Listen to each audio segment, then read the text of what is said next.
Now, on what happened in the last 2 days on indictments. We gavel into session 2 days after learning Donald Trump's Justice Department tried and failed to push criminal charges, meritless criminal charges, against 2 members of this body and 4 members of the House of Representatives.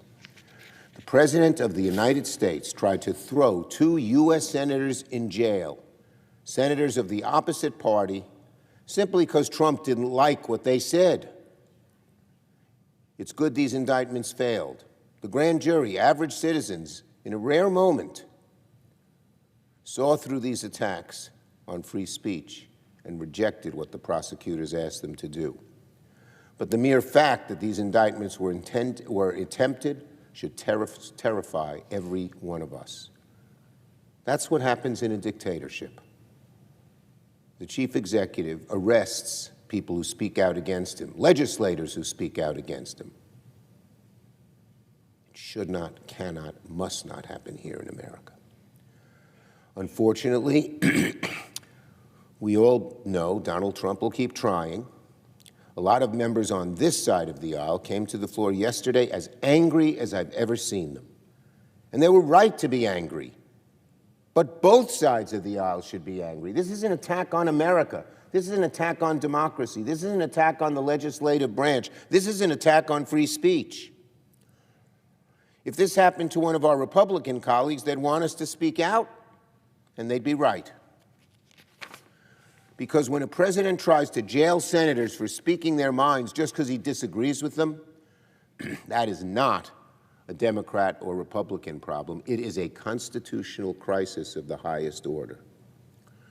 It's an assault on everyone who cares about free speech, who cares about basic freedoms, who cares about how our democracy has functioned for close to 250 years.